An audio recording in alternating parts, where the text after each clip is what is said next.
The alarm went off at 0600 and Corporal Tomas Blaisdell did not move. He lay face down on the bunk with his right arm hanging off the edge and his boots still laced, and he listened to the sound of his own breathing and told himself today was just another day.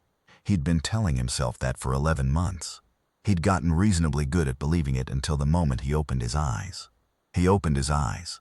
The ceiling of Bunk Module 7 Forward Resettlement Camp Eridani 4 stared back at him. Condensation on the metal.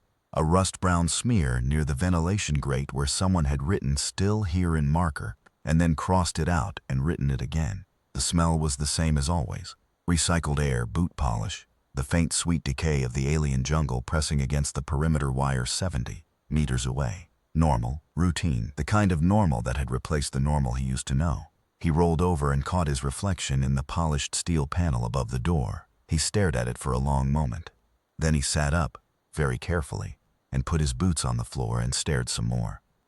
The face looking back at him was not the face he'd been born with. He'd known this for 11 months. The medics had explained it in careful clinical language. The Manthari infection vector, they called it. A biogenic agent released during the assault on Firebase Yolin. Weaponized spores that the Manthari seeded through the air filtration of every structure they couldn't take by force. 32 soldiers had been exposed. 32 soldiers had woken up one morning with faces that were no longer entirely their own. The spores didn't kill. The Manthari, it turned out, had a philosophy about that. They didn't exterminate what they could use. The face in the reflection had Tomas Blaisdell's brown eyes, the same ones his mother had called kind, set into a broad triangular head that angled to a point at the jaw. The eyes were compound now, faceted, but the brown was still in there if you knew how to look. His mouth had shifted, the lower jaw jutting forward with a pair of mandibles that clicked softly when he was nervous. His neck had thickened. His shoulders had widened. The spores had done the rest in the dark, while he slept over a period of 8 weeks. A slow and thorough remodeling of his surface that the Army's xenobiologists were still arguing about in conference rooms on planets far from here. He was still Corporal Tomas Blaisdell. The brain inside the changed skull was still his, the memory still his. The stubborn streak that had made his sergeant call him the most irritating asset in the battalion, still entirely his. The Manthari had altered the container. They had not gotten to what was inside it. He stood up and straightened his uniform and clipped his insignia on and checked the alignment by feel, because the mirror was no help anymore. Today was his evaluation.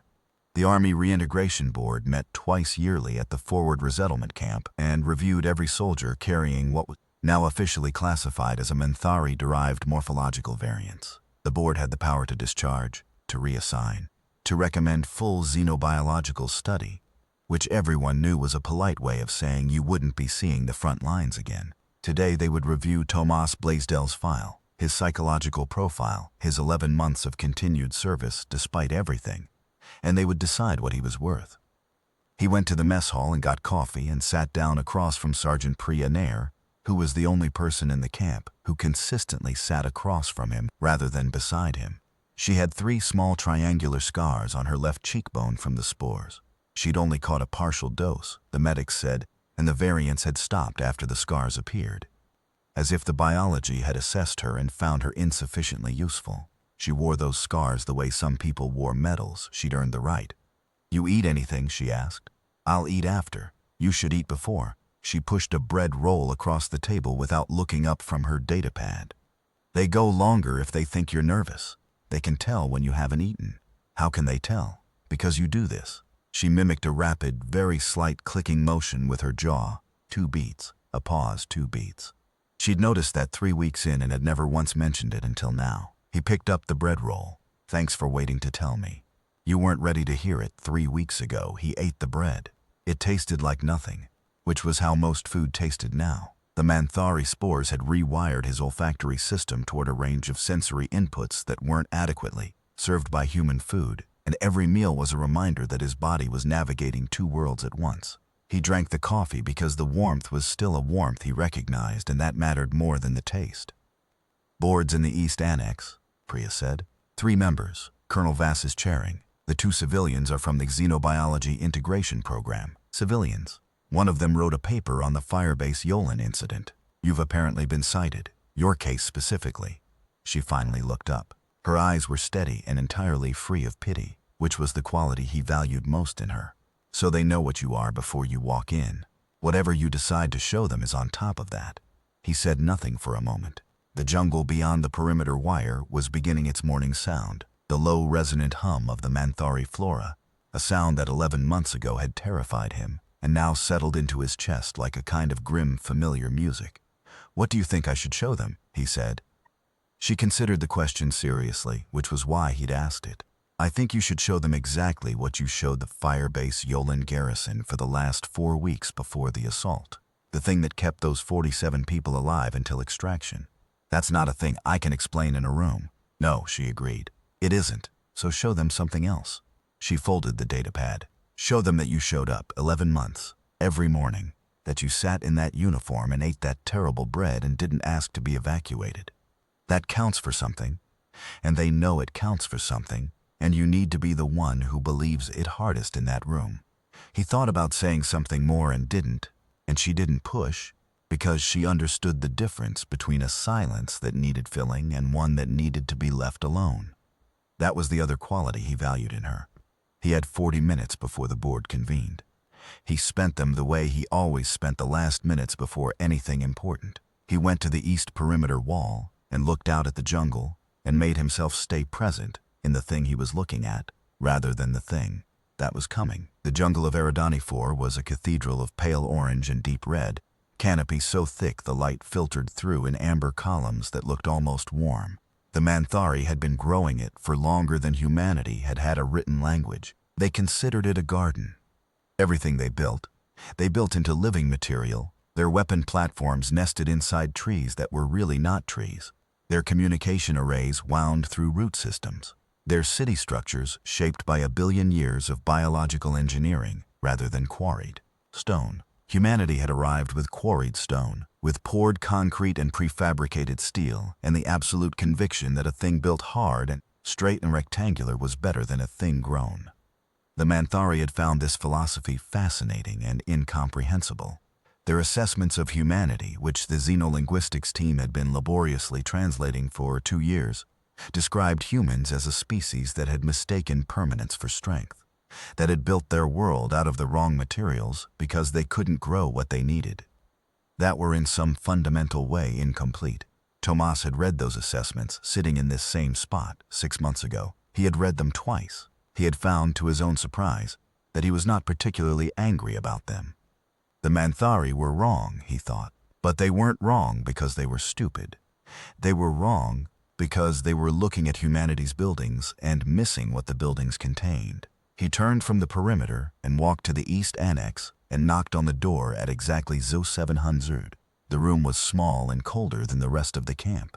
Colonel Vass sat at the center of a curved table, a woman of about 60 with close-cropped silver hair, and the kind of economical stillness that came from decades of making decisions she couldn't unsee. To her left was a man in a civilian technical jacket, mid-40s, rectangular glasses, a careful blank expression that Tomas recognized as someone who'd spent a lot of time thinking about things and wasn't certain the thinking had prepared them for the actual thing. To Vass's right was a woman about 30, dark, with a tablet balanced in her palm and a notepad on the table and the kind of focused attention that took in everything.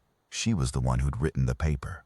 He could tell from the way she looked at him, not at the surface of him, but through it, into the architecture underneath. "Corporal Blaisdell," Colonel Vass said. "Please sit down." He sat. The chair was designed for a human body, and he had learned to accommodate that in the way he'd learned to accommodate most things, with a certain practical acceptance that nothing was built for what he'd become, and that he could use it anyway. "We've reviewed your file thoroughly," Vass said.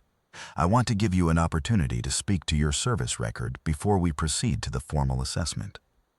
He had prepared a statement. He had written it 4 times and discarded it 4 times. What he had left, he'd decided, was honest enough.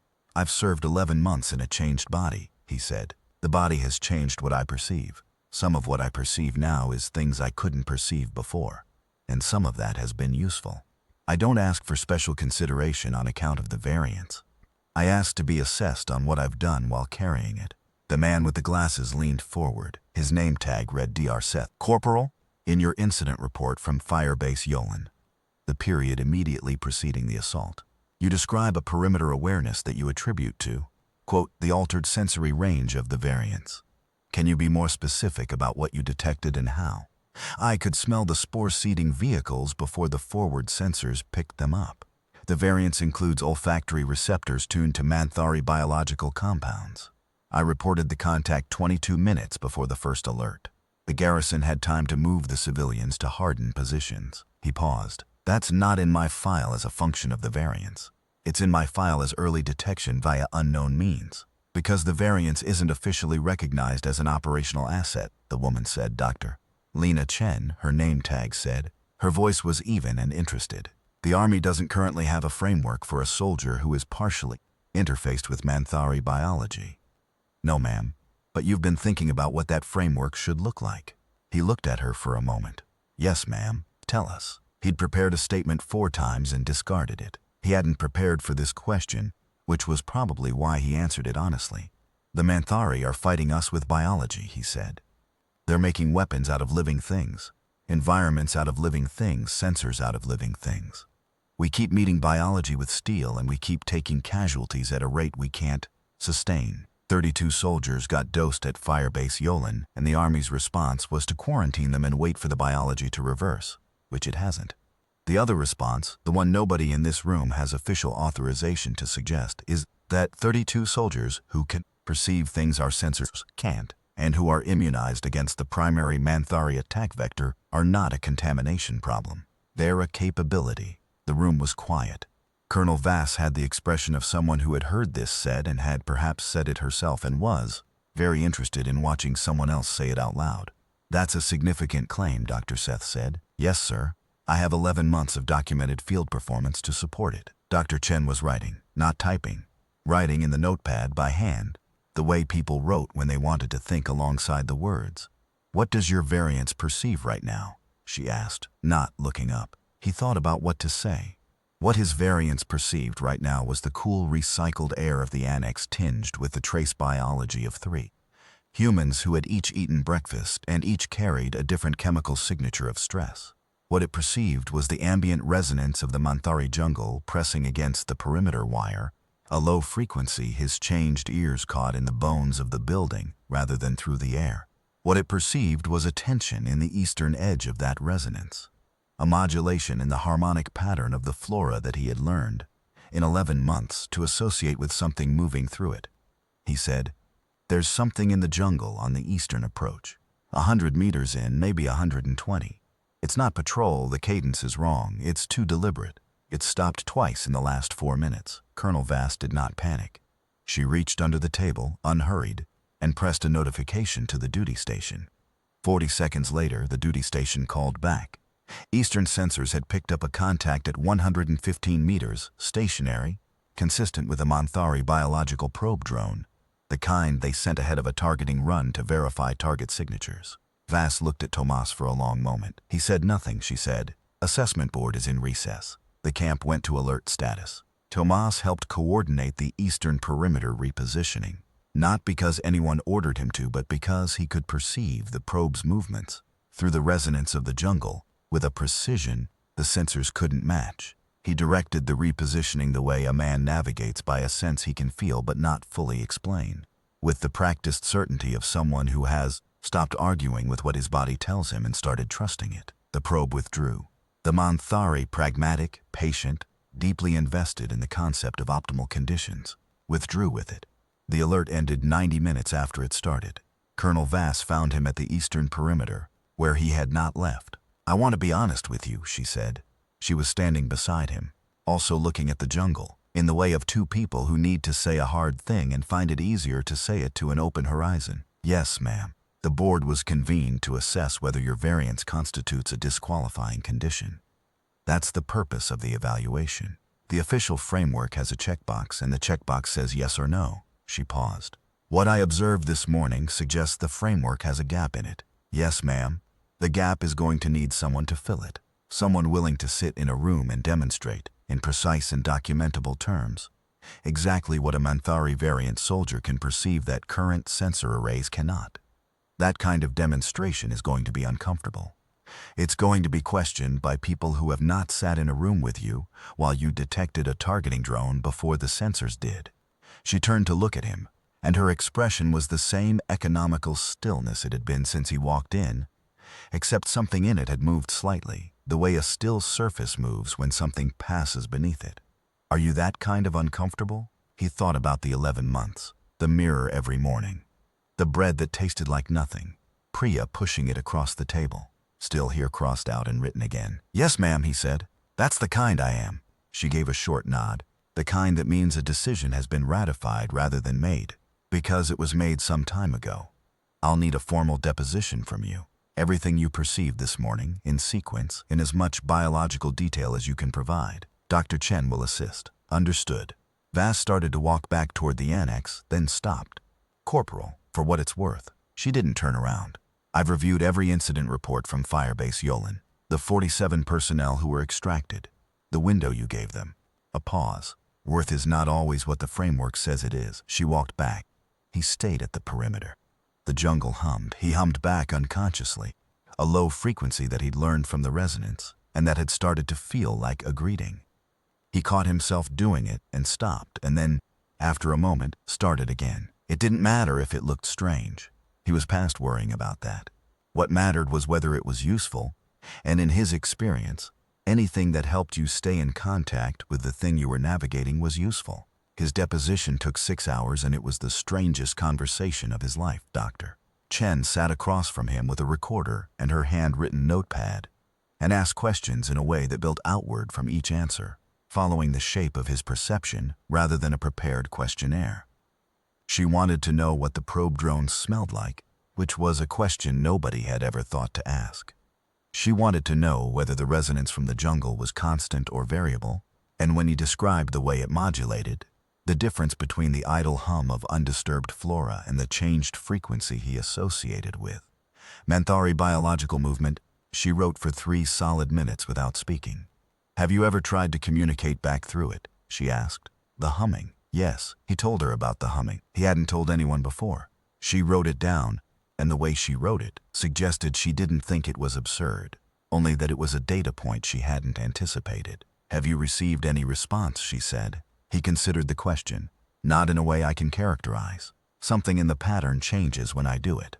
I don't know if that's communication or just the natural biology responding to new input, but you keep doing it. Yes, why? He thought about this for a long time. The jungle hummed outside the walls of the annex.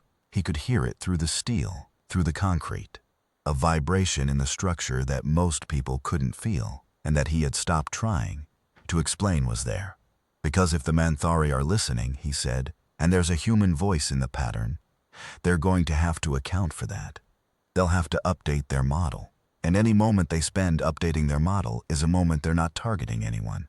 Dr. Chen put her pen down and looked at him across the table. Not through him this time, not into the architecture beneath the surface.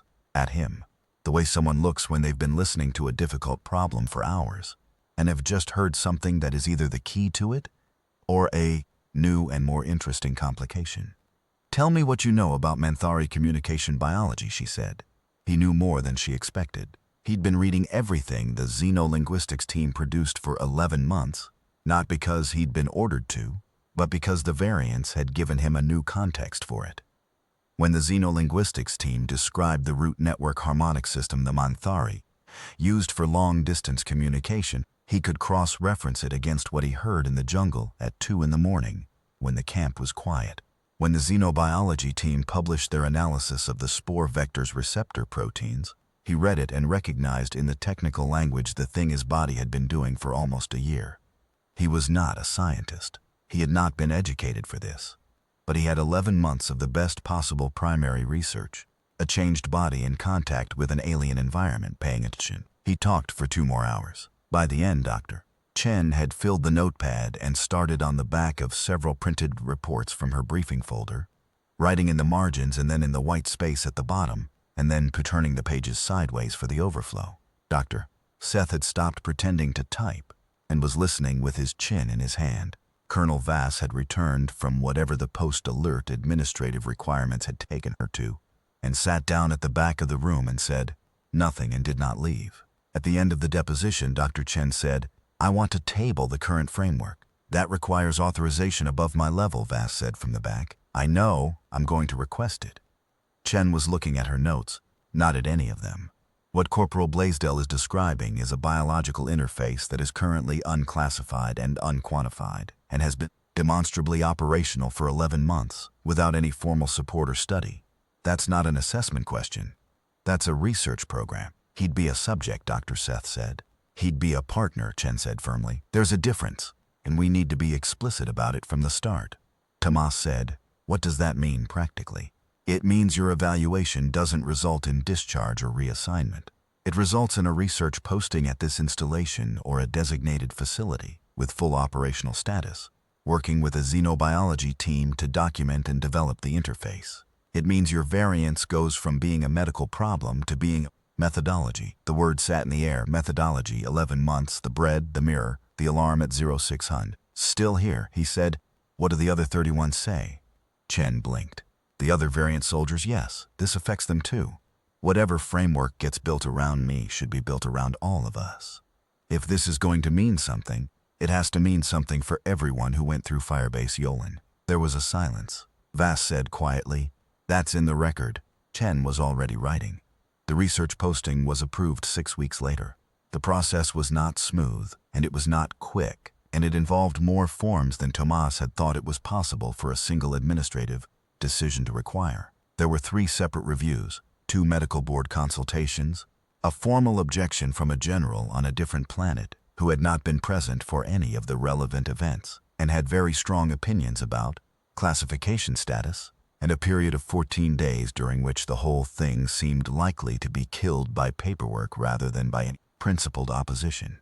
Priya Nair forwarded him 1 piece of paperwork per day during those 14 days, always with a 1-line note appended. The notes were practical and dry. Day 1, they want a secondary olfactory calibration test. I've scheduled it. Day 7, the general's objection has been routed to 2 committees. This is good. Committees are slower than generals. Day 11, Chen got her authorization. Vass countersigned. We're close. Day 14 done. Day 14 was a Thursday. He was at the eastern perimeter when she told him, standing in the amber light of the Eridani 4 morning, with the jungle humming its slow, deep note and his own changed biology humming back. She handed him the datapad with the approval document on it and stood beside him while he read it and didn't say anything. He read it. He handed the datapad back. "When do we start?" he said. "Monday," she said. "Chen's team arrives Sunday night." He looked at the jungle. Something in the resonance had changed. A new harmonic layered into the baseline, faint and very low, that hadn't been there yesterday. He listened to it for a moment. "Something's different," he said. "In the jungle, in the pattern, the baseline frequency. It's shifted." He listened more carefully, tracking the change. It was subtle, distributed across the full length of the perimeter, not a local variation but a systemic one. The flora all along the eastern approach, as far as his altered perception could reach, was doing something new. Is it a threat? He stayed with the question for a long time. The hum was not aggressive. It was something else. He'd spent 11 months developing an intuition for the difference between the Manthari's operational modes, and this didn't fit the signatures he cataloged for targeting, surveillance, or territorial assertion. "No," he said slowly. "I don't think so. I think it might be." He stopped. Priya waited. "I think they know I'm here," he said, specifically. "I think the pattern has been aware of me for some time, and this is something new in how it's expressing that." The jungle hummed. He hummed back. Something in the resonance, and he would write this in the deposition he gave Chen the following week, carefully, aware of how it would read, seemed to pause and consider, and then continue, as if something very large and very old and very alien had heard a frequency it had expected to come from one of its own biological instruments and had traced it back to a source it hadn't anticipated, a human source. Still here. He went to sleep that night without the alarm set because he knew he'd be awake before it, and he was. Zo 548. Eridani 4 dawn outside the shuttered windows, the amber light seeping through the edges. He lay on the bunk and listened to the jungle and thought about the framework that was being built. Out there, in conference rooms and research postings and formal depositions. The framework that said 32 soldiers with Manthari-derived morphological variances were not a contamination problem, were a capability, were a methodology. His mother had called his eyes kind. He thought about that sometimes. In the dark, In the mornings before the alarm, he thought about what it would take to explain his face to her now, whether she'd look for the kindness first and find it, whether it would be there to find. It would. He was still sure of that. The biology had changed the container. It had not gotten to what was inside. He got up and dressed and checked his insignia by feel, and went to the mess hall. Priya was already there. She pushed a bread roll across the table without looking up. "Eat," she said. "You're always first." Someone has to be. The bread still tasted like nothing. He ate it anyway, because warmth was warmth and he had learned not to undervalue that. Chen's team arrived on Sunday night as promised, 5 scientists, 2 support staff, 1 portable sensory array that took 3 hours to unload, and was apparently the most sensitive biological receptor instrument that had ever been operated in the field. Chen herself arrived last, with the same notepad she'd had in the annex, already half filled with notes from the 6 weeks since the deposition. She shook Tomas's hand, in the way people shake hands when they are genuinely glad to see you and have been looking forward to the meeting. "I read everything in your file again," she said. "Everything? Back to basic training. I wanted to understand the baseline." She paused. "You were unremarkable." He found that he was not offended. Yes, infantry serviceable scores. No particular distinguishing characteristics in any assessment. She was still holding his hand, studying him with the attention she'd turned on him in the annex. "And then Firebase Yolan, and then 11 months of you doing something we don't have a name for yet." She released his hand. "I have a lot of questions." "I know," he said. "I've been waiting to answer them." The first week of the research posting was, by any external measure, not dramatic. There were calibration sessions. There were controlled exposure protocols in which Chen's sensory array was positioned next to Tomas at the perimeter, while he perceived the jungle and the array attempted to correlate what it could detect with what he described. There were long conversations in the annex and longer ones at the perimeter, and several that happened in the mess hall over the terrible bread. When Chen couldn't sleep, and neither could he, and they had discovered that the best way to think about difficult problems was to think about them out loud, to someone who was paying attention. She was always paying attention. The sensory array was not picking up what he was picking up. He could tell her this before the data came back, and the data consistently confirmed it. There was a frequency range in the root network harmonics, below the instrument's design detection threshold, above the range of unmodified human hearing, right in the band that the Manthari spores had apparently tuned his sensory biology for, that the array simply wasn't calibrated to reach. "That's the gap," Chen said on day 4, sitting at the perimeter at 0200 with a thermal mug and the notepad and an expression of very focused frustration. "That's what the whole sensor network is missing. The Manthari are using that band for communications." "They are," Tomas said. "I've been listening to it for 11 months, and if we had an array tuned to that band, you'd be hearing what I've been hearing." He paused, assuming the array could be taught to distinguish operational modes. "The signals in that band are biologically encoded. They're not radio. They're chemistry." "What does that mean for decryption?" "It means you can't decrypt them with a signal processor. You need a biological receptor." He let the implication sit. She let it sit alongside him. "How many of the other 31 have the same variance range?" she said, after a while. "I don't know. I've never been in the same room as them." He turned to look at her. "That's something your research program could change." 3 days later, Chen submitted a secondary request to the Research Authorization Authority. Bring the other 31 variant soldiers to the installation. Give them the same deposition process. Map the variance ranges. See what the biology had built. The process took another 4 weeks. The objections were different this time, logistic rather than principle, but they came to the same end, and one afternoon in early autumn by the Eridani 4 calendar, Tomas walked into the common area of the research annex and found it full of 31 other people whose faces had been changed. He had not anticipated what that would feel like. He stood in the doorway for a moment, just long enough to steady himself, and then he walked in. There was a woman near the window with compound eyes set in an angular, narrowed face, a different variant pattern than his, the jaw narrower, the triangular forehead more pronounced, who looked up when he entered and held his gaze in the way that people hold the gaze of someone they recognize as carrying the same thing. A man at the table to his right had the same mandible structure he'd been looking at in his own reflection for 11 months, but wider, the upper set curving differently.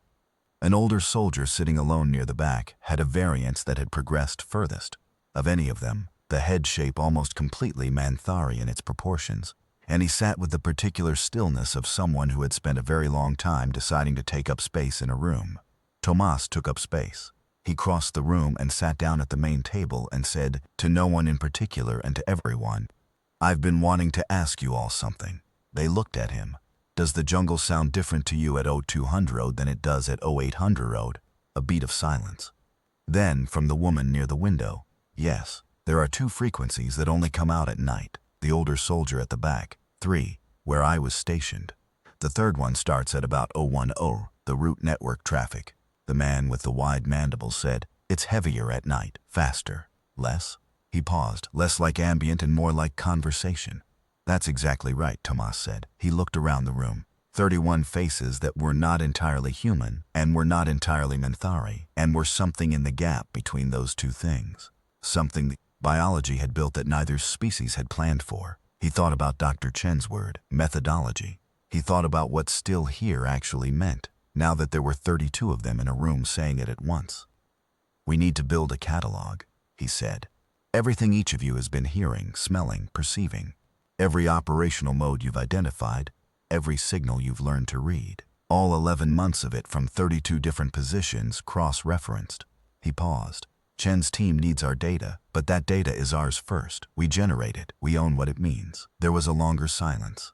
The woman near the window said, "I've been keeping notes." "So have I," said the man with the wide mandibles. The older soldier at the back said nothing, but he moved his chair to the table. The catalog took 6 weeks to build. It was not a formal research document at first. It was a series of handwritten notes and personal logs, and the kind of informal knowledge that accumulates in a person over months of paying close attention to something they didn't choose to pay attention to. One soldier had been stationed at a Manthari-adjacent wetland facility and had developed a sensitivity to the aquatic root network harmonics that were completely different from the terrestrial flora Tomas knew. Another had been at a high-altitude posting where the ambient spore density was lower and her variants had taken a different path, less olfactory, more tactile, with a hyper-awareness of vibration through surfaces that she'd been using to track Manthari ground movement for months without reporting it because she hadn't known what to call it.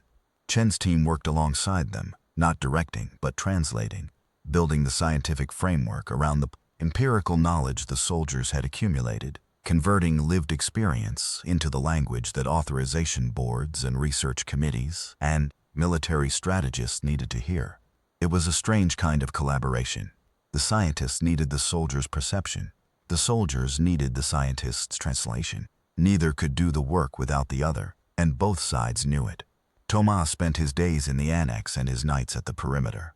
The nights were when he worked best, when the camp was quiet and the jungle was loudest, and the resonance of the root network carried at its fullest extent. He was adding to his own catalog continuously, and what he was adding, in the 2nd month of the research posting, was a new pattern, something in the signal that had not been present during the early months. The jungle was changing its outputs, not abruptly, not aggressively. The Manthari didn't do things abruptly, but the baseline harmonics, which he had cataloged with care, were modulating across a range that was several degrees wider than his baseline. The operational modes he'd learned to distinguish were still distinct, but there was a new layer underneath them, a carrier signal, fine-grained, constant, that seemed to underpin everything else the way a foundation wall underpinned a building. He reported this to Chen. Chen stared at her notepad for a long time. "A carrier signal," she said, "beneath the operational harmonics. Constant. I haven't heard it before. How long?" 3 weeks. I didn't report it immediately because I was trying to characterize it first." She looked up. "Thomas, I know. He had started to learn when he was being careful, and when he was being too careful, and this had been too careful. I'm telling you now, what does it feel like? Not scientifically. What does it feel like?" He thought about the question, because she asked the good ones and they deserved thought. "Like being edged," he said finally, "not spoken to directly. Like the difference between a letter with your name on it and a letter that was sent to your address." Chen wrote this down in the margin of the current page, which was already full, and then flipped to the back. The other 31, when asked, reported variations of the same thing. 22 of them had been perceiving the carrier signal. The timing of onset differed by installation, but the character was consistent. constant, fine-grained, present beneath all operational traffic, addressed in the way a biological system addresses the receptors it was built to communicate with. The Manthari root network was not broadcasting to its own nodes. The Manthari root network was broadcasting to 32 changed humans, to the biology it had seeded into them, to the receptors the spores had built. It had taken 11 months. The morning Tomas brought this analysis to the full research team, Priya Nair was present. She had been attached to the research posting 6 weeks earlier, in the practical role of coordinating between the variant soldiers and the research staff, a role that suited her because it required the ability to communicate with people who were operating in frameworks she didn't share, and she was very good at that. She sat at the back of the briefing room and listened while Tomas and Chen presented the carrier signal analysis, and she said nothing until the very end. Then she said, "What is it saying?" Everyone turned to look at her. "The carrier signal," she said. "You've characterized it. Have you listened to it?" "Not for operational data, just listened." Tomas and Chen looked at each other. It was the question neither of them had quite asked, which was remarkable given how much time they'd spent listening. "No," Tomas said. "Not in that way," Chen said. "Then you should," Priya said, "because in my experience, when something spends 11 months addressing you, and you spend 11 months studying it, and nobody asks what it's actually saying, that's a significant oversight." She was not wrong. They listened that night, all 32 of them, stationed at perimeters across 4 different installations, at the same time, by arrangement. Tomas at the eastern perimeter of Eridani 4 forward resettlement camp, the jungle ahead of him glowing amber in the dark, the resonance filling him the way water fills a vessel, the carrier signal beneath it constant and fine and present. He stopped listening for operational data. He stopped cataloging. He stopped analyzing. He simply received. The carrier signal was not language in the way humans used language. It was not information in the way information was usually delivered. It was something more like a question, not in words, not in anything he could have transcribed for a formal deposition, but in the register of the biology that had been built into him, the part of his altered sensory system that he'd been running like a sensor array for 11 months, without considering that it had been designed for something other than passive detection. The question was, as best he could translate it, something like, "Are you there?" Or more precisely, "Is the part of you that we built still operating?" Or, and this was the translation he came back to, sitting with it in the dark in the amber glow of the alien jungle, something like, "Did it take?" He hummed. Not the absent-minded frequency he'd developed as a response to the resonance. A deliberate hum, tuned to the carrier band, shaped with the intention of an answer. "Yes, it took. We're here." All 32 of us, changed and in uniform and still at our posts. Still here. The jungle was quiet for a long moment. Then the carrier signal changed, strengthened, spread. The root network across the full extent of his perception shifted in a way he had never felt it shift. A kind of systemic reorientation, as if a very large piece of biological infrastructure had just updated its operational parameters. He didn't know what the Manthari made of the answer. He didn't know what the answer meant for the war, for the framework being built, for the 31 other soldiers in 4 other perimeter positions who were all, by now, humming. He didn't know if what had just happened constituted communication in any sense that Chen's research program could classify, or that the authorization board could act on. What he knew was this. The Manthari had spent 11 months building something inside 32 human soldiers under the assumption that the soldiers were containers, that the biology was a tool, that the humans carrying it were hardware for the software they'd seeded. What they had not accounted for was that the hardware had been paying attention, had been listening, cataloging, building its own framework, developing its own methodology for 11 months, had been eating terrible bread at 0600 and standing at perimeters and filling notebooks and filing depositions and doing all of the unremarkable, stubborn, extremely human work of refusing to be only what someone else had designed them to be. The Manthari were not wrong that humanity had built its world out of the wrong materials, but they had fundamentally misunderstood what wrong meant in this context. They had mistaken stone and steel for the thing that went inside it. They had looked at the buildings and missed what the buildings contained. They had designed their carrier signal for the biology they'd installed, and had not anticipated that the biology would be operated by people who were, in the most essential way, the kind of people who showed up, who kept the 0600 alarm, who ate the bread even when it tasted like nothing, who stood at the perimeter and listened and listened and listened until they understood what they were listening to well enough to answer. Tomas stood at the eastern perimeter of Eridani 4 Forward Resettlement Camp and hummed into the alien dark and felt, for the first time in 11 months, that the resonance coming back to him was something he could call a response. He didn't know yet what the response meant. He had a research team to help him figure that out, and 31 other soldiers who were asking the same question from 4 different positions on the surface of a planet that had been growing its weapons for longer than his species had been writing things down. There would be more depositions, more catalogs, more calibration sessions and formal objections from generals who hadn't been present, and conference rooms where people argued about frameworks. He was ready for all of it. He hummed one more time, low and deliberate, tuned to the carrier band. He felt the root network shift again, registering the signal, processing it through whatever vast biological infrastructure the Manthari had spent 1 billion years building. Then he turned from the perimeter and walked back into the camp. The coffee in the mess hall was terrible. He made a cup anyway. The warmth was still a warmth he recognized. He sat down at the table where he had eaten breakfast for 11 months, and he pulled out his notepad, and he began to write. The catalog had a new entry. What it felt like when something very old and very alien heard a human voice in its own frequency, and understood for the first time that it had been carrying that voice for almost a year. He wrote for a long time. Outside, the jungle hummed. A different pattern now, something that had not been in the baseline. He could hear it through the walls, through the steel and the concrete, that low vibration that most people couldn't feel. He felt it. He wrote it down. He was still there. In the weeks that followed, the research posting became something else, something that didn't have an official designation yet, because the authorization boards were still arguing about what category it fell into. Chen had stopped calling it a research program and started calling it, in her notes, an interface development. Not human studying alien, or alien using human. Something in the space between. Tomas read that phrase in a draft report she left on the table one morning and thought it was probably the most accurate description of the last year of his life that anyone had produced. The interface was not reliable. That was the first and most important thing to understand.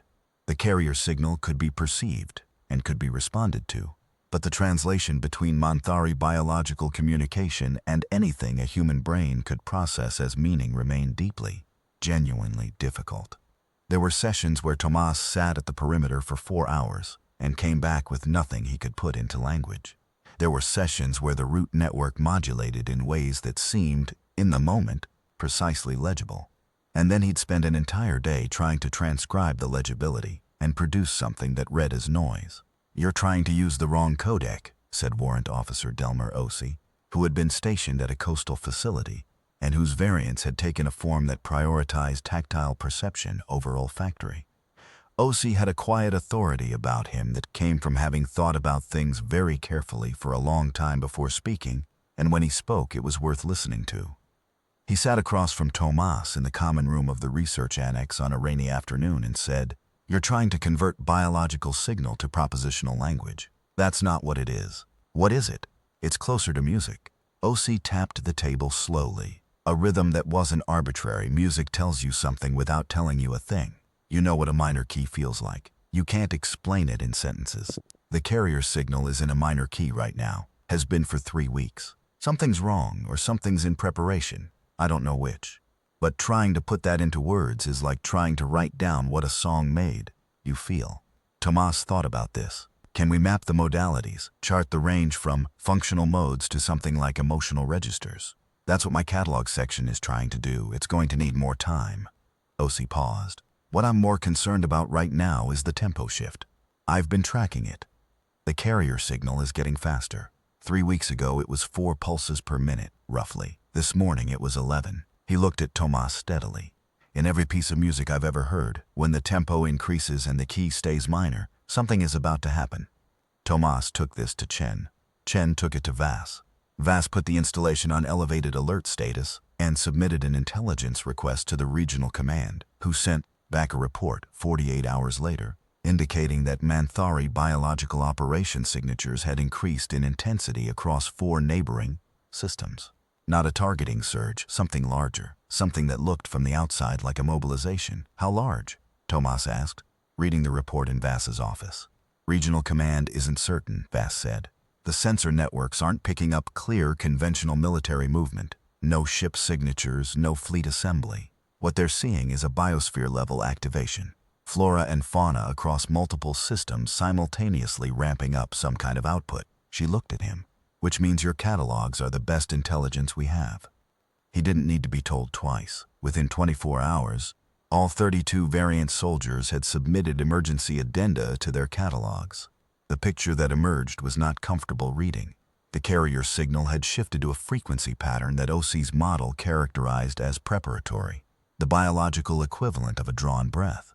The operational modes within the root network harmonics had streamlined, simplified, moved from the complex multi-layered traffic of a communication system in normal operation to the cleaner, higher urgency patterns of a system that had switched from discussion to instruction.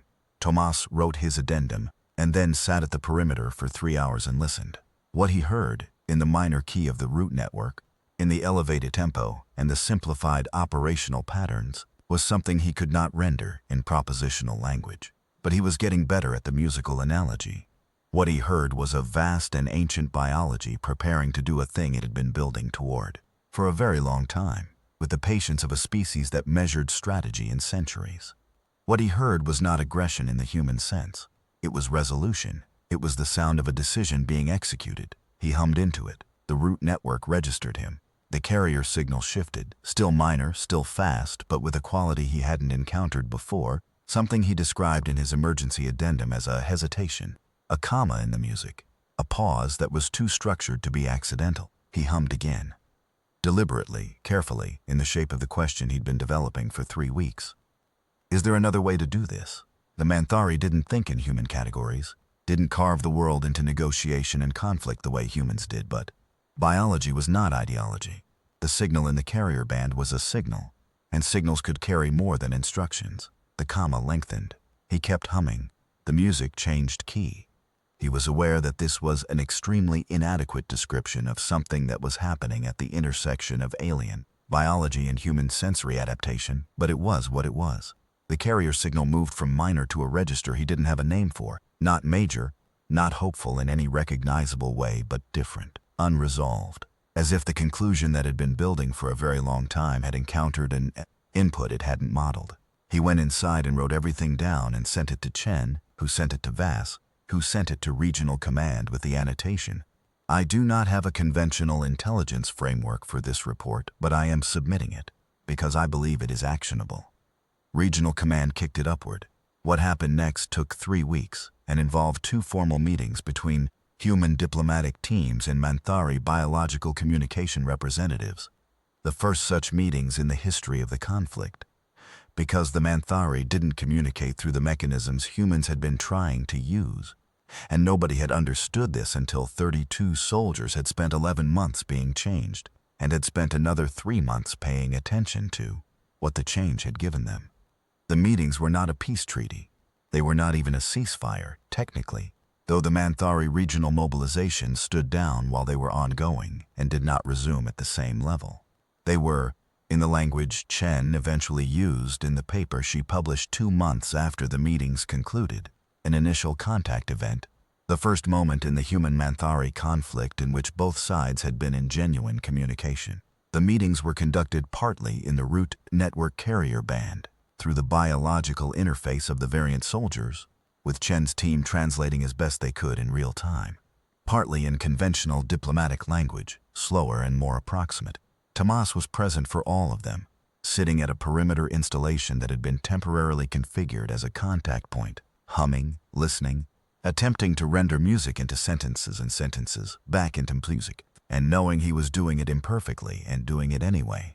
At the end of the 3rd meeting, the Manthari representative, a concept that required a very long explanatory footnote in Chen's paper, because Manthari didn't have representatives in the human sense, but something in the root network had organized itself for the purpose of these exchanges in a way that functioned like one, sent a signal in the carrier band that differed from anything in the catalog.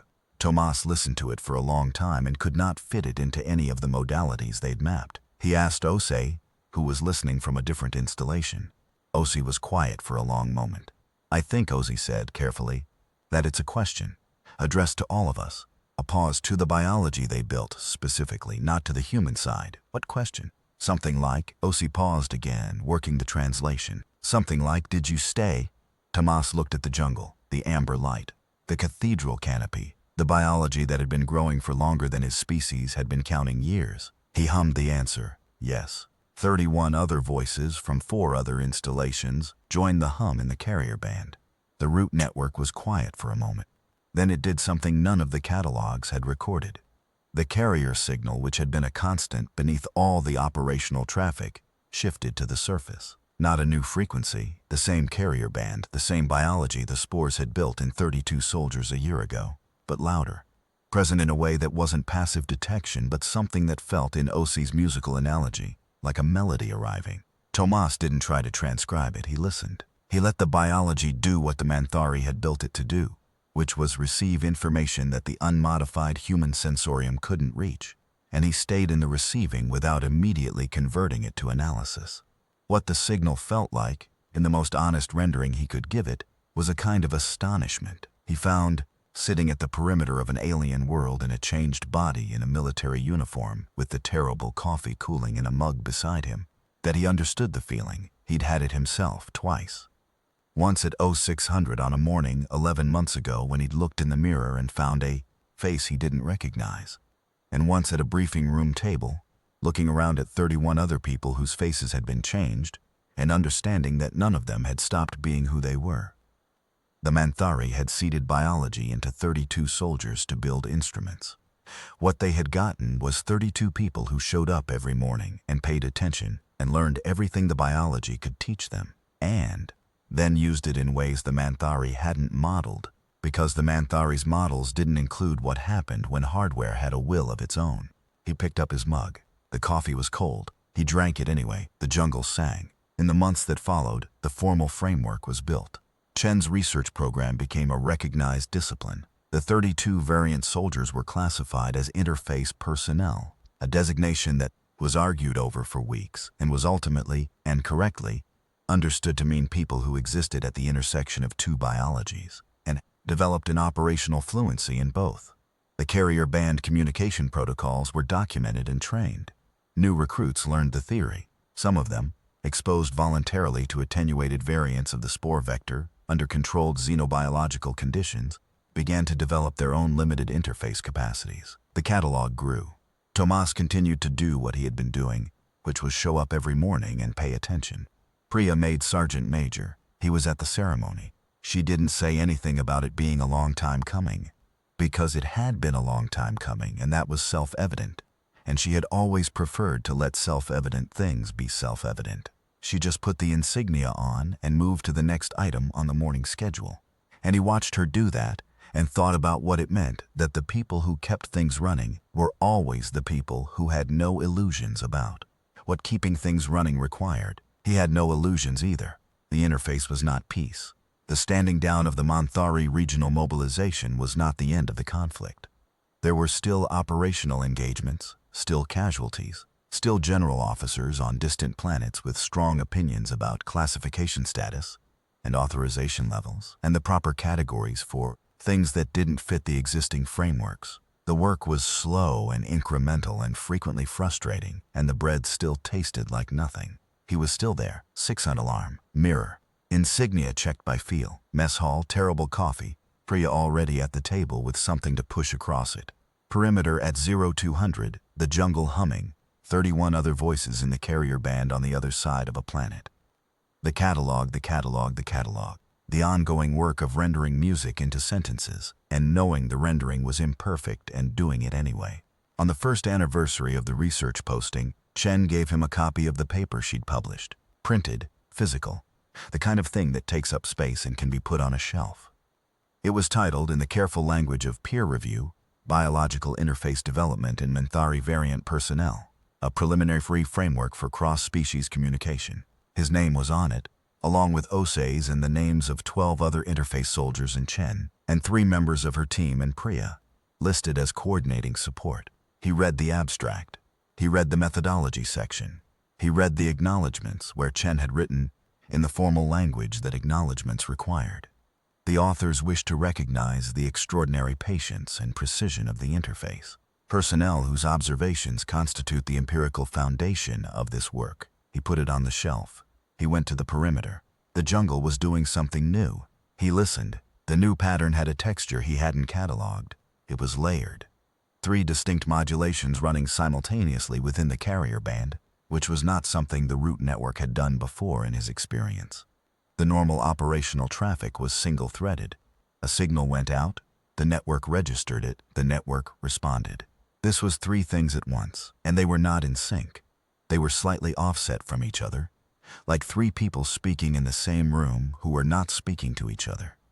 He sat down on the ground against the perimeter wall. The concrete was cold. He didn't move. He was, as Priya had once observed, the kind of person who could be still for longer than almost anyone she'd ever met. A quality most people didn't think to value, but which had turned out to be the single most operationally significant thing about him. He listened for 2 hours. When he went back inside, he sat at the research annex table and opened his catalog and wrote for 45 minutes. Then he sent a query to Osei. Osei came back in 20 minutes. Yes, I've been tracking the 3-layer pattern for 6 days. I didn't want to report until I had more data. I think it's an argument. Thomas stared at the message. He typed, "Between who?" Osei's reply took longer. "Between nodes of the root network. I've been mapping where the 3 modulations originate, and they're coming from different geographic regions. One from the northern installation complex, one from the coastal wetland where I'm stationed, one from," he listed coordinates, "which as far as I can tell is the center of the oldest growth on this continent." The oldest growth, the part of the Eridani 4 biosphere that the xenobiology team had estimated, was between 800,000 and 1.2 million years old. The Manthari had been growing it for longer than anatomically modern humans had existed. An argument between the newest biology and the oldest. He thought about what that meant for a long time. Then he went to find Chen. Chen was in the lab. She had 2 screens running and a 3rd notepad and a cold cup of tea she'd forgotten about, and she was moving between all 4 with the particular intensity of someone who has found the edge of a problem and is not going to stop pulling on. "Tell me what you know about Manthari decision-making," Thomas said, sitting down. She looked up. She had learned not to ask him what prompted a question. "Distributed consensus," she said. "No central authority. The root network is the decision-making architecture. All nodes contribute. The network integrates. A consensus emerges." "What happens when there's no consensus?" She put the pen down. "Theoretically possible. Never documented operationally. I think we're documenting it now." He told her about the 3-layer pattern, about Osei's geographic mapping, about 3 regional nodes generating carrier band signals simultaneously, not in synchrony. "They're disagreeing," she said. "Already writing." "About us," Thomas said. "About the interface, about what we are," Chen wrote. He waited. Outside, the jungle hummed in 3 voices, slightly offset, the oldest of them deep and slow and massive, the newest faster and more urgent. "This is unprecedented," she said. "I know. The Manthari root network reaching consensus is not a behavioral tendency, it's a biological imperative. The distributed architecture is designed to prevent unresolvable conflict within itself. It's a fundamental stability mechanism." She looked up. "If that mechanism is failing around the question of the interface soldiers, our existence is the most destabilizing input they've encountered in their entire operational history. Or," Thomas said carefully, "we're the input that distributed decision-making was never designed to encounter. A new variable the architecture has no pre-built consensus position on." Chen was very still. "If there's no pre-built position," she said, "then the outcome is genuinely undetermined. It could go to war or to something else based on factors we can't predict, unless we give it a new input." She looked at him. "If we're the variable causing the disagreement," he said, "then we're also capable of resolving it. The 3 nodes are arguing about what we are. We can answer that question directly, through the carrier band, from all 32 of us simultaneously, in a way that isn't incidental. We've been answering 'Are you there?' with yes. This would be answering 'What are you?' with something more specific. You want to deliver a statement," Chen said. "I want to deliver evidence. The Manthari don't think in abstractions. Everything they communicate is biological and experiential and concrete. I don't want to send them a philosophy. I want to send them what we actually are." She picked up her pen. "What are we?" He thought about the question with the seriousness it deserved. We're the hardware that built a framework for the software you installed in us. We're the biology you designed to be instruments that became practitioners. We're 32 people who showed up every morning for a year inside faces that weren't ours and did the work they were asked to do and got better at it. Because that's what we do with tools. We learn to use them, and then we use them better than whoever made them expected. He paused. We're the thing your decision-making architecture never had to account for before, sir. A host that partnered with what it was given instead of just carrying it. Chen wrote. She wrote for a long time. At the end, she said, I don't know how to render that in carrier band biology. You don't have to, he said. We do. The conversation with the other 31 variant soldiers happened over 2 nights, partly through the carrier band, a form of communication they'd slowly developed among themselves, imprecise and impressionistic but real, and partly through encrypted text messages that took longer but were comprehensible to Chen and Vas, who were involved at every stage. What Tomas proposed was not a message. It was a demonstration. All 32 interface soldiers at the same time, accessing the carrier band simultaneously, not passively, not responsively, but actively, generating signal rather than receiving it, putting into the root network something that was not a reply to a prompt, but a statement initiated from the human side. Nobody had done this. There was no protocol for it. The Manthari will know it's us, Osi said. They'll recognize the biology as their own design. That's the point, Tomas said. What if the oldest node wants to resolve the argument by terminating the variable? If we say nothing, the argument resolves on its own terms. If we say something, we change the information. He paused. I've been listening to the oldest node's signal for 2 nights. It's not aggressive. It's uncertain. The oldest biology on this continent has never encountered this situation. And it's generating the signal of something that is genuinely trying to think. You're trusting a feeling. I'm trusting 11 months of learning to read the difference between Manthari, certainty, and uncertainty. The operational modes I've cataloged for targeting have clarity. What I'm hearing in the oldest node is not clear. It's searching. In humans, uncertainty is a danger sign. We make bad decisions when we're uncertain. But the Manthari don't decide individually. The network integrates before anything is decided. The uncertainty in the oldest node is a weight on the scale, not a trigger finger. We have time to add our own weight. I trust your read, Osei said. When? Tomorrow night. All installations, all 32. A pause. Wear your uniforms. I know nobody can see us, but I think it matters. There was a sound in the carrier band that didn't have a human word for it. Something between a laugh and an affirmation, and something warmer than either. The scaffolding they'd built between 32 strangers was strange and quiet, and grounded in a shared experience of looking in mirrors and deciding to get up anyway. It held weight. The night of the demonstration, Tomas stood at the eastern perimeter with his uniform on and his insignia aligned by feel in the cold of the Eridani 4 night pressing in from the jungle. Through the carrier band, he felt 31 others at their own perimeters on the other side of the planet, standing in their own nights. He couldn't hear them the way he could hear the root network. The inter-soldier carrier signal was a much weaker thing, a side effect of proximity to the same biological substrate rather than a designed channel, but it was there. A warmth in the band. 31 people showing up at 0200 because they'd been asked to. He began. It was not humming. It was not the ambient response he'd been making at the perimeter for a year. It was deliberate and shaped, and put through the receptor structures with the full attention of 11 months of practice. What he put into the carrier band was not language and not exactly music, but something his body had learned to encode, and that the biology in him, the Manthari biology, the spore-built receptor network, knew how to transmit. He put in what it felt like to look in the mirror at 0600 and see a face that wasn't his, and put the uniform on anyway. He put in the bread that tasted like nothing and the coffee that was still warm. He put in 11 months of perimeter listening, the catalog pages, the depositions, Chen writing in the margins of printed reports. He put in the common room full of 31 faces that were not entirely human and not entirely Manthari, something the biology had built that nobody had designed. He put in Priya pushing a bread roll across a table without looking up. He put in still here crossed out and written again. He put in showing up, the particular human thing of deciding that a changed body wasn't a changed person, that the container was not the content, that biology could alter the surface and not reach what was inside.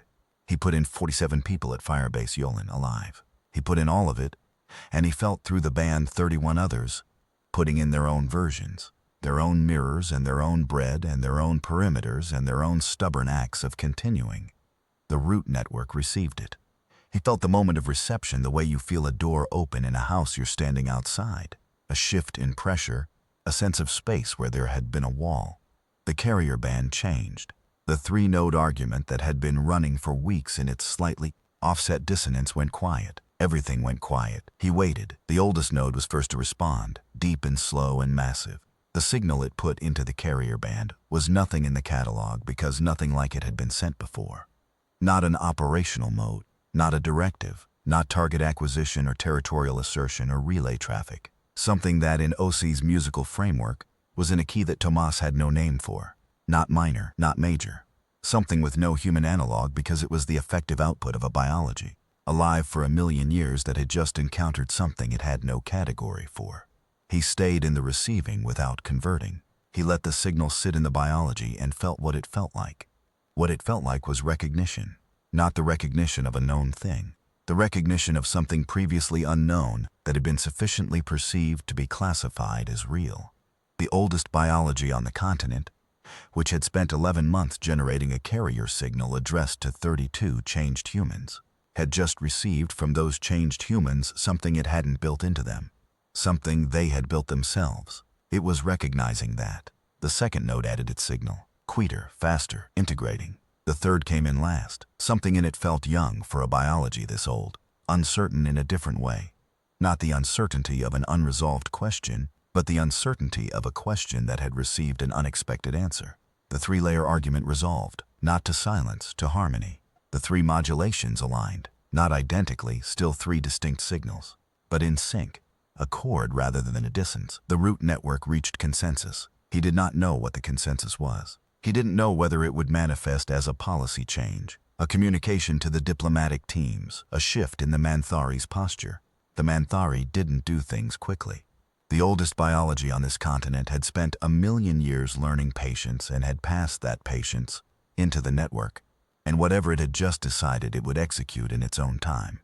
What he knew was that the three nodes had been in disagreement and were not anymore, that the variable destabilizing the distributed decision-making had been clarified by the variable itself in a way the architecture could process, that 32 changed humans had stood at 32 perimeters in the dark and said, in the only language that could be heard across this particular gap, this is what we are, this is what happened to us, and this is what we did with it. He stood at the perimeter for a long time after the chord resolved. The jungle hummed. Different now. Something in the baseline had settled. The way a sound you've been hearing so long, you stopped registering it changes, and you realize the change only by how calmly the new version sits in the ear. He went inside. The coffee was cold. He made a new cup. Priya was in the mess hall. Couldn't sleep, she said. You never can't sleep.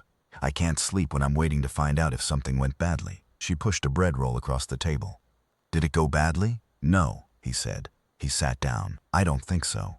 She gave him the full assessment, the one that took in everything. What did it feel like? He thought about recognition, about harmony, about the chord that had resolved in the oldest biology on an alien continent, about 32 voices in a carrier band saying the most essentially human thing any of them knew how to say. Like being heard, he said, properly, for the first time. Priya was quiet for a moment, adjusting to the reality of something she'd been expecting for a long time. Good, she said. He ate the bread. It tasted like nothing, which was normal. The coffee was warm. He drank it. Outside, the jungle sang its newly settled note. The carrier band was quiet for the first time in weeks. Somewhere in the root network of an ancient alien biology, 32 changed humans had just been classified as something the Manthari had never encountered before and didn't have a name for yet, which was fine. Humans had been operating without names for things longer than almost NCSPs alive. They were good at it. He finished the coffee. He washed the cup. He went back to his bunk and set the alarm for 0600 and lay down in his uniform. He hadn't taken it off and looked at the ceiling, the rust-brown smear near the ventilation grate. Still here, crossed out, written again. He looked at it for a while. Then he closed his eyes. Tomorrow, the catalog. Chen in her notepad, OC's musical ear. The woman near the window with the two frequencies nobody else could hear. The older soldier at the back who had stopped apologizing for the space he took up. 32 of them, and the framework they'd built out of the wrong materials, The stubborn human wrong materials, steel and concrete and sheer refusal. The framework that had turned out to contain exactly the right things. He slept. Outside, the jungle hummed. It had learned something new, and like all living things that learned something new, it was very quiet with it for a while, working out what it meant, working out what it changed. The answer when it came would take months. That was fine. The humans would be there when it arrived. They were that kind of people. 3 months after the demonstration, a formal communication arrived through the diplomatic channel that the xenolinguistics team had been slowly building since the initial contact meetings. It was not in human language. It was not exactly in Manthari biological communication language either. It was in the carrier band, a signal structured with deliberate formality, addressed to the interface personnel specifically, transmitted through the root network at a strength that the new calibrated sensors could finally detect, which meant Chen's team could document it, and Vass could include it in an official report, and the authorization boards and conference rooms would have to reckon with it. The xenolinguistics team spent 3 weeks attempting to translate it. Tomas and Osi spent 3 hours. What the signal said, in the musical analogy that had proven most accurate for what the carrier band carried, was something like, "We have updated our model." The update accounted for the new thing, the 32 changed bodies that had not behaved as instruments, that had built their own frameworks and maintained their own continuity, and sent a signal the oldest biology alive had recognized as something it had not built and had not anticipated. The signal said, "The model now includes this. The model now accounts for a host that partners." What the signal said, underneath the formal carrier band transmission, in the oldest node's particular resonance, deep and slow and something Tomas had no human word for. What that said was something more like, "We did not know this was possible." He wrote it in the catalog. He wrote, "They didn't know we were this. They built something they thought would run passively in us, and it ran actively instead, because that's what happens when you put a tool in human hands. We adapt it. We understand it. We use it in ways it wasn't designed for, and then we use it better than that. And eventually the thing we're using and the thing we are become harder to separate than the people who made the tool expected." He wrote, "They built receptors. We built methodology. That's the difference they didn't model." He put his pen down. The jungle hummed outside. He could hear it through the walls, through the steel and concrete, the low vibration that most people couldn't feel. He felt it. He had felt it for 14 months now. He had stopped counting at 11 and started again from the moment the chord resolved, because something had changed that night that was worth counting from. He picked up the pen. He wrote one more entry. "The Manthari are not wrong that we build with the wrong materials. But the wrong materials are not the point. The point is what we put inside them." He closed the catalog. He went to the mess hall. Priya was at the table with her data pad. She pushed a bread roll across without looking up. He sat down. "The translation came back," he said. "I heard." She set the data pad down. "What does it mean, practically?"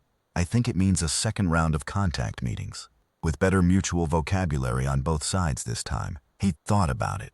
"I think it means the question of what we are has been answered in a way they can integrate, which changes what we are to them, which changes what they'll be willing to do next." Is that good? I don't know yet. It's real. It's more real than anything that's happened in this conflict since Firebase Yolan. He paused. "I'll take real over good, most days. Real is something you can work with." Priya considered this with the seriousness she gave to things worth considering. "That's either very pragmatic or very bleak." "Both," he said. "They're not always different." She almost smiled. It was a very small thing.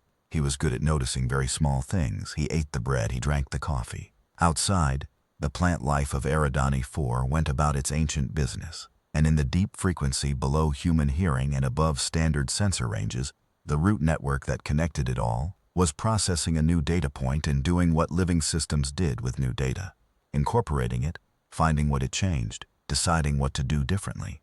32 humans on 4 installations were listening to that process, writing it down, building the catalog 1 entry at a time, 11 months and then 14 and then however many more it took, in the particular patient stubborn style of people who had been altered by something larger than themselves and had decided the alteration didn't change the fundamental question. The question was always the same. The question was always, "Are you still there?" The answers was always the same too. He finished his coffee. He washed the cup. He went back to work, still here. The second round of contact meetings was scheduled 6 weeks after the formal carrier band communication. The diplomatic team had expanded. 2 additional xenolinguists, a biologist who specialized in root system communication, and 3 additional interface soldiers who had specifically requested the posting. The meeting point was the same perimeter installation on Eridani 4, because the root network there was the oldest and strongest, and because the oldest node had, in its slow and deliberate way, apparently indicated a preference for continuity. Tomas had not asked to be part of the delegation. He had simply submitted himself as available and let the process decide, which was how he'd approached most things since the evaluation board. He trusted the process now in a way he hadn't before, not because the process was good. It was slow and argumentative and full of people who had strong opinions about classification status, but because it had eventually produced the right result. That was what processes were for. Not to be fast or graceful, to produce results that could survive contact with reality. He was part of the delegation. The first meeting lasted 4 hours. What was communicated was not high-level strategic dialogue. What was communicated was, on both sides, the painstaking and precise work of establishing shared reference points. The xenolinguistics team would offer a concept through the conventional diplomatic channel. Tomas and the other interface soldiers would simultaneously transmit an experiential correlate of that concept through the carrier band. Not translating the diplomatic language, but providing the biological texture that made the concept real rather than abstract. The root network would integrate both inputs. The response would come through the carrier band first, where the interface soldiers would attempt to interpret it, and then through the conventional channel, where the xenolinguistics team would provide their own interpretation. The 2 interpretations were frequently different. Reconciling them was the actual work, and it was slow, and it was often frustrating, and there were moments in the second hour where the xenolinguistics team and the interface soldiers were in more active disagreement with each other than either was with the Manthari. Vass watched all of this from the back of the room in her usual economical stillness and said nothing, and took notes. After the meeting, she found Tomas at the eastern perimeter. That was productive, she said. He looked at her. It was chaotic. That's what productive looks like in the early stages of something genuinely new. She stood beside him, looking at the jungle. Do you know what the most significant thing about today was? He thought about it. Both sides stayed in the room. Both sides stayed in the room, she confirmed. The Manthari root network has the capacity to withdraw its signals. It didn't. When the interpretations diverged and the room got loud, the carrier band signal stayed consistent. It kept transmitting. She paused. That's patience. Patience is the basis of everything else. He thought about 1,000,000 years of distributed consensus building, about what patience looked like at that scale, about what it meant that a biology that old had decided the 32 changed humans were worth being patient with. They're waiting to see what we do with the model update, he said. Yes, they gave us the new data. We're accounted for now.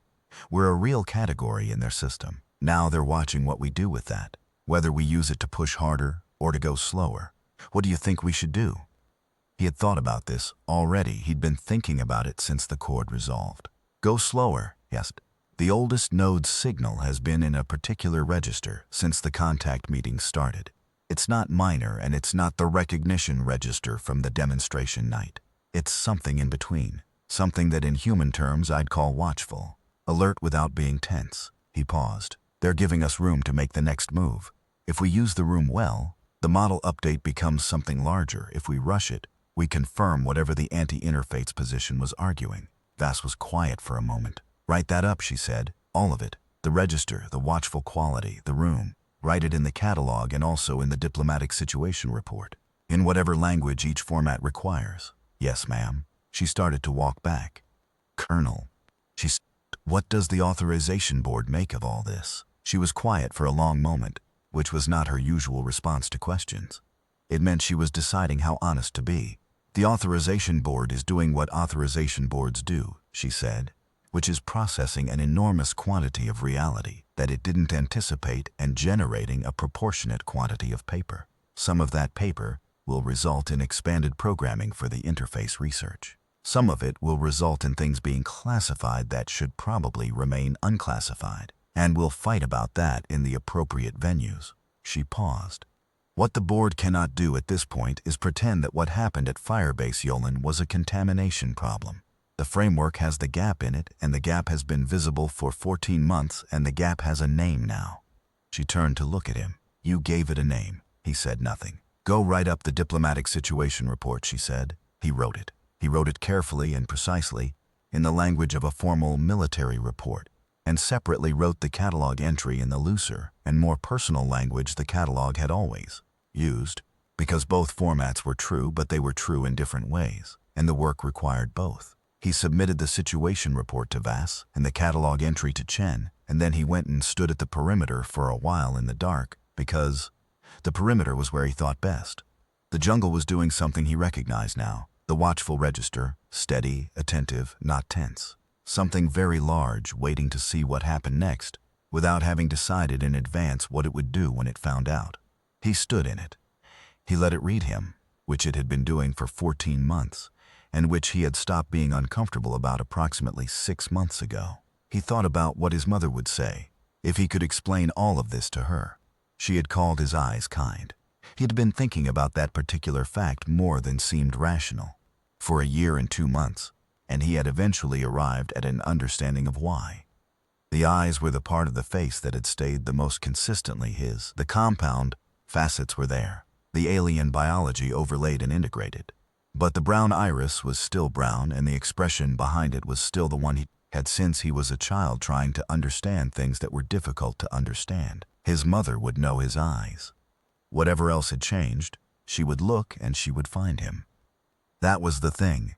That was what he had been trying to put into the carrier band on the night of the demonstration, underneath the specific content, as the ground beneath all of it, not the catalog entries or the depositions or the operational record. The ground, the thing that was still there under everything that had changed. You can alter the face. You cannot alter the look behind the face, not unless you get to what's inside, and the Manthari had not gotten there. They had seeded their biology into 32 soldiers, and had built instruments and had been surprised, had been, in their million-year way, profoundly and systemically surprised, to find that the instruments were also people. People who showed up, people who ate the terrible bread and drank the cold coffee, and stood at perimeters in the dark and listened and listened and listened, until they understood what they were listening to well enough to answer. He hummed at the perimeter in the dark. The jungle hummed back, different now, not watchful. Something warmer. The register had shifted while he was thinking, and what it had shifted to was something he had felt once before, on the night the cord resolved, in the oldest node's signal after the demonstration. Recognition. The kind of recognition that had updated a model. He stood there for a long time. Eventually he went inside. The catalog was open on the table. He picked up the pen. He wrote, "I have been changed. The change is real and permanent, and it has given me things I did not have before. It has taken nothing I could not afford to lose." He wrote, "I am still the person who showed up on the morning after the mirror showed me a stranger. I am still the person who ate the bread and aligned the insignia and stood at the perimeter. What I am now includes more than it did before, and the more is genuine, and I have found ways to use it, and the using has mattered." He wrote, "This is what it means to be this kind of hardware. You run what was installed in you. And then, because you are also a person, you run more than that. You run everything you were before the installation, and the combination produces something neither the installer nor the original system anticipated." He put the pen down. He picked it up again.